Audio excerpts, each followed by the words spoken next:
Plus fleets हैं, जो कि फ्लैट बेड्स हैं, 20 feet and 40 feet trailers with in Delhi NCR. तो मेनली जो हमारा बिजनेस ऑपरेट होता है वो ड्राई पोर्ट से ऑपरेट होता है, जैसे हमारे रेलवे पोर्ट्स होते हैं ना, तो यहाँ से हमारा बिजनेस ऑपरेट होता है। अब इसमें क्या है कि जो भी क्लियरेंस के बाद जो कंटेनर्स होते हैं उसको हम अपने फ्लीट पे लोड करके फिर क्लाइंट प्लेस तक पहुंचाते हैं, लास्ट माइल डिलीवरी करते हैं। तो इसके लिए जो भी डॉक्यूमेंटेशन प्रोसेस है, जो भी बिलिंग प्रोसीजर है, उसको हमारा हेड ऑफिस एक्चुअली बेसिकली है दिल्ली, यहाँ पटेल नगर दिल्ली। तो हमारे जो पोर्ट ऑफिसेज हैं वो डिफरेंट डिफरेंट लोकेशंस पे है। अभी विद इन दिल्ली एनसीआर है बिजनेस हमारा, तो ठीक है। अब हम बाहर एक्सपेंशन के लिए भी देख रहे हैं कि आउट ऑफ दिल्ली, जैसे मुद्रा हो गया आपका, कानपुर हो गया, नागपुर हो गया, अदर दूसरे सिटीज में वहां भी एक्सपेंशन के लिए हमारा भी चल रहा है। तो इसलिए हम क्या है कि हमारे पास जो डॉक्यूमेंट्स आते हैं हमारे पोर्ट ऑफिस से, तो ये हार्ड कॉपी में आते हैं, जिसको काफी टाइम लग जाता है यहाँ तक कुरियर होने में। और ये क्या है कि एक ही काम को हमारे यहाँ 3-3 स्टाफ कर रहा है, तो उसमें हमारी मैन पावर भी सही से यूटिलाइज नहीं हो पा रही है। तो इस सब चीजों को स्ट्रीमलाइन करने के लिए, जैसे आपके जीआर बिल्स हो गए, आपकी एलआर हो गई, आपकी लोडिंग अनलोडिंग, ई वे बिल वगैरह, ये सारी चीजें जो भी डॉक्यूमेंटेशन प्रोसेस है एक ट्रिप के अंदर जो भी रहता है एंटायर ट्रिप, तो वो सारे प्रोसेस हमें सब मैनुअली करने पड़ते हैं, कुरियर के थ्रू सारे डॉक्यूमेंटेशन होते हैं अभी हमारे यहाँ। तो हम ये चाहते हैं कि इन सारी चीजों को स्ट्रीमलाइन करने के लिए कोई ऐसा सॉफ्टवेयर मिल जाए जो हमें end to end logistic solution provide करवाए, apart from vehicle tracking, because we have already software of Mahindra as well as Tata, so they are taking the vehicle tracking. ठीक। तो देखिए अभी आपने जैसे ये सारी चीज़ आपने बताई, तो मैं आपको हमारे एप्लीकेशन की छोटी सी एक इंट्रोडक्शन दे देता हूँ कि जी। हमारा एप्लीकेशन क्या करता है, सरफेस के लिए काम करता है, जैसे रोड ट्रांसपोर्टेशन हो गया। ओके। और इसमें तीन चार सेगमेंट वाले जो कैटेगरी के ट्रांसपोर्टर्स हैं, जैसे एक एफटीएल कैटेगरी होती है जो फुल लोड सिस्टम पे काम करते हैं, मतलब फुल और पार्ट बोल लीजिए, एक वो कैटेगरी हो गई।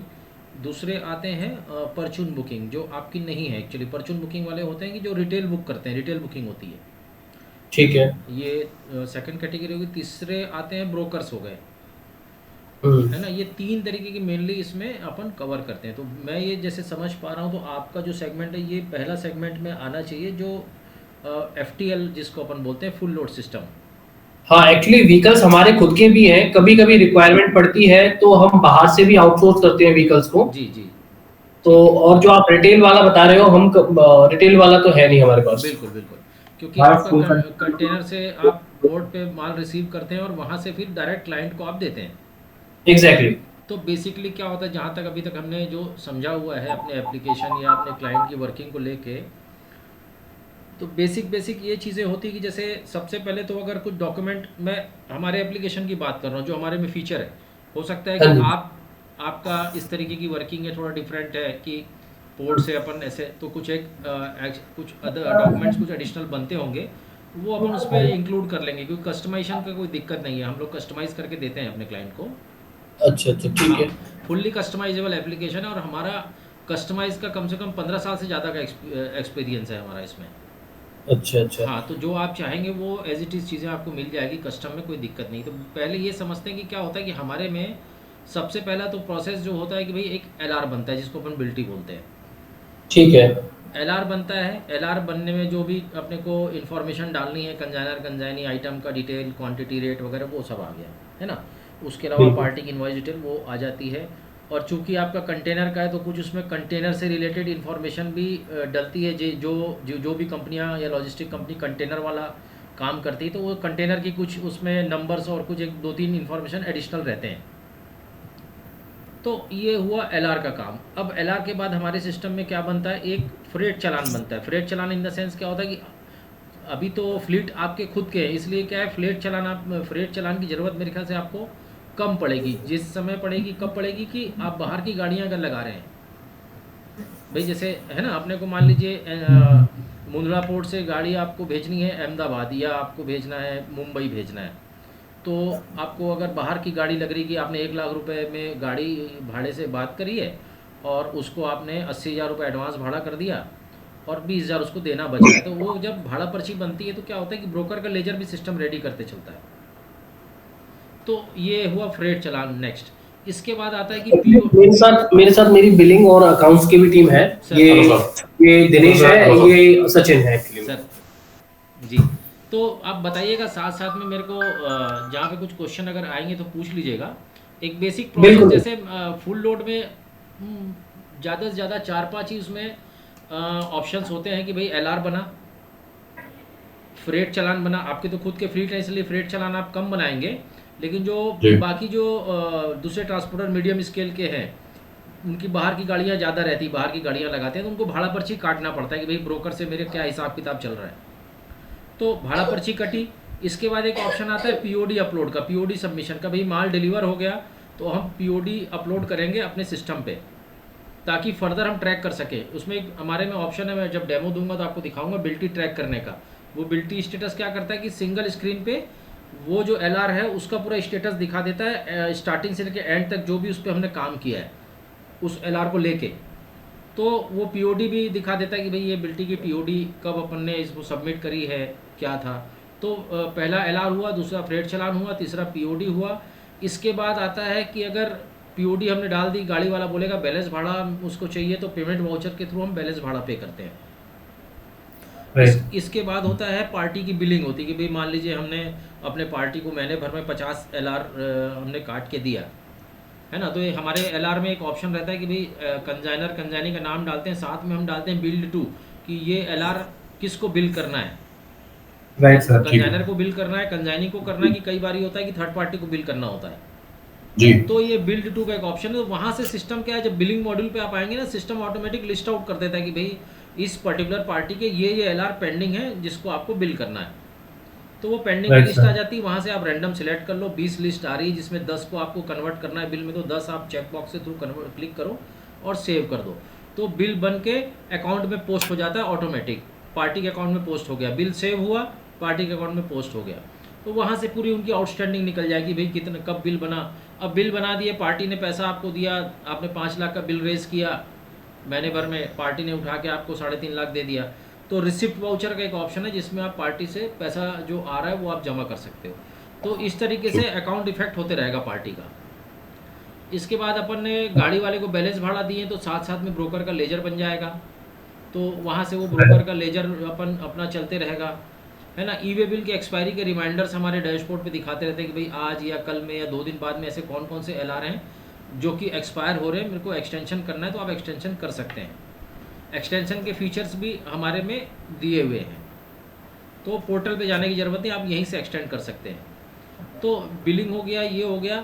अच्छा, इसके बाद आता है हमारे पास कि पेमेंट रिसिप्ट का ऑप्शन हो गया। अब रिपोर्टिंग्स ज़्यादा चलती है कि भाई एलआर रजिस्टर को अलग अलग तरीके से फ़िल्टर्स लगाने हैं, डेट वाइज देखना है, गाड़ी वाइज देखना है, पार्टी वाइज देखना है, लोकेशन वाइज देखना है, यहाँ से यहाँ कितने मतलब महीने भर में मैंने दिल्ली से अहमदाबाद कितनी माल डिलीवरी दी।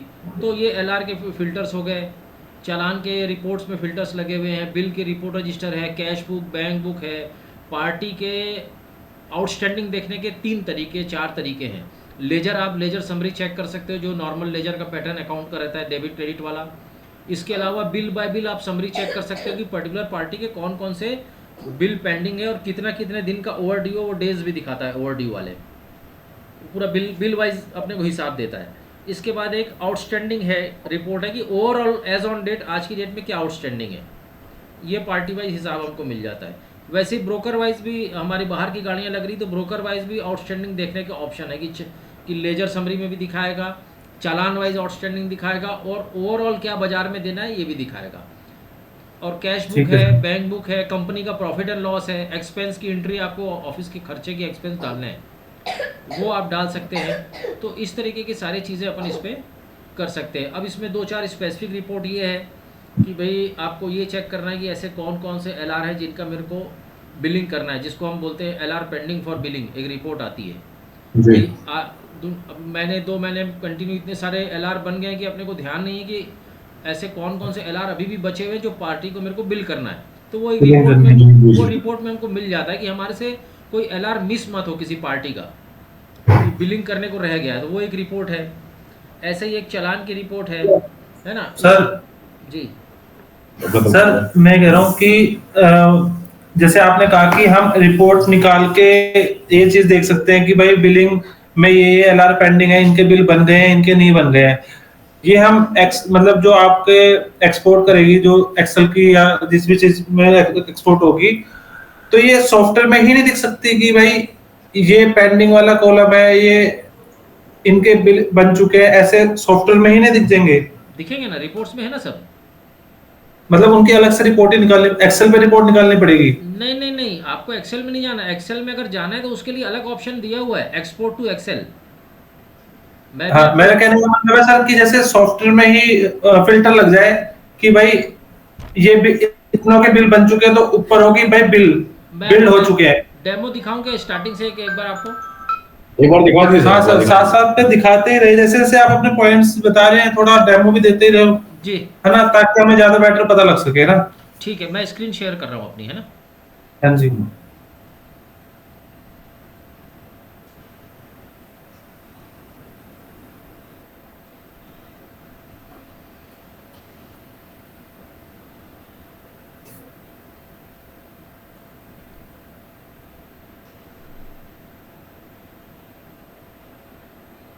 अभी स्क्रीन आ गई ना अपने पास? Yes sir. ठीक है, अब मैं सॉफ्टवेयर का डेमो लिंक यहाँ पे डालता हूँ। और एक मिनट, यहाँ से एक यूज़र आईडी पासवर्ड हमने बना रखा है डेमो एंट्री के लिए, ये मैंने डाल दिया। ये लॉगिन हो गया। अब जैसे आपकी मल्टीपल कंपनीज़ है तो क्या होगा इसमें, अपने पास ये ऑप्शन है कि जैसे शिवम जी ने बताया था कि भाई आपके अलग अलग ब्रांचेस चालू होने हैं या कुछ ब्रांचेस अभी भी एक्टिव होंगे, तो मल्टीपल ब्रांचेस आप क्रिएट कर सकते हैं। जैसे एक काम करते हैं, अपनी कंपनी का नाम यहाँ पर एक बार एडिट करते हैं। ये आदित्य लॉजिस्टिक को मैं एक बार के लिए अपडेट कर देता हूँ यहाँ पे। और फर्म क्रिएशन पे आते हैं। ये फर्म क्रिएशन मतलब जब भी कंपनी का नाम क्रिएट करेंगे तो यहाँ उन आपकी कंपनी से रिलेटेड जितनी तरह की इन्फॉर्मेशन आप यहाँ डाल सकते हो, यहीं से सिस्टम चीज़ों को एक्सेस करेगा आपका। Right sir. जैसे ये एक काम करते हैं, ये इसको मैं अपडेट कर देता हूँ और आपकी कंपनी का नाम डाल देता हूँ। जैसे यहाँ आगे क्या क्या नाम है सर अपनी कंपनी का? अपेस ट्रांसको प्राइवेट लिमिटेड।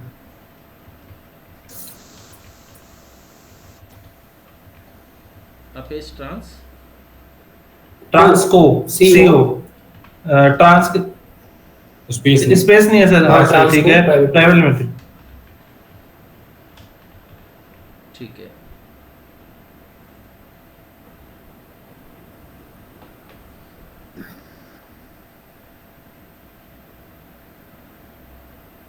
एक मिनट सर, इसको मैं बंद करता हूँ।